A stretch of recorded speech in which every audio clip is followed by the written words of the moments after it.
Hello guys! Ayan na, namalingki ang mangyan. Ayan, namalingki ang mangyan. I-flex ko sa inyo ang pinamalingki ng mangyan. Kung magkano lahat ito. Dahil kahit saan mahal. Diba?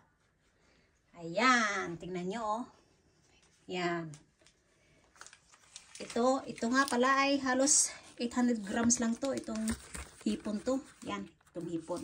Nasa 800 grams lang yan guys oh. Nakakahalaga lang yan 10.90 franc yun ha, franc. Tapos itong pusit, ganun din siya ang presyo, magkapareho sila, 10.90 franc. Tapos itong alimango, nabili ko siya ng 14.90 franc. Kulang na lang 10 para maging 15 franc. Ayan, ang lalaki ng sipit. Kita nyo naman guys, ang lalaki. Ang lalaki ng sipit. Anong sarap na rin sa Sprite. Tapos, siyempre, itong ginayat-gayat na isda. Kasi nakakamis naman ang isda dyan sa atin sa Mindoro. Galing daw ito sa Indian Ocean. O, ayan. Tapos, itong white tuna.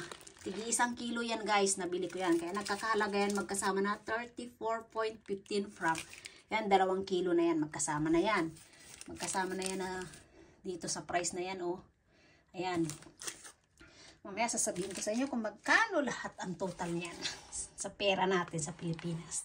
Tapos tong ampalaya, nabili ko siya ng 6.65 franc. Ang papaya, nabili ko ng 2.90 franc. Tapos itong sitaw, ay nabili ko rin ng 3.80. Siyempre itong kangkong, kulang-kulang 4 franc yan kasi 3.90 yan ang kangkong. Saka itong balot, spring roll, nabili ko din, kulang-kulang din yan na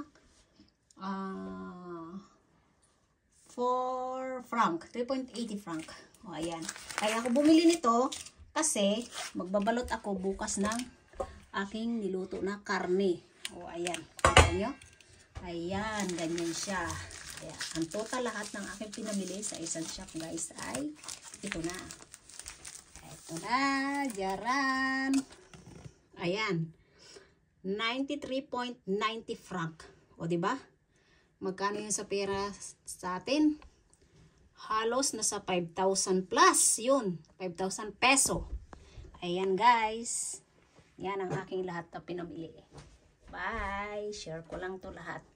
Ganito ang pamumuhay dito. Kahit saan mahal ang bihilihin. Bumili ako nito para makatikim din ako ng mga ganitong gulay. Lalo na itong okra. Itong okra nga pala nakalimutan ko magkano. Pero nandyan din yan. Oh. Ayan, nandyan din ang price dyan yan sa okra na yan. Ayan, nandyan din yan ang price. Siguro ang okra nasa 3.90 din.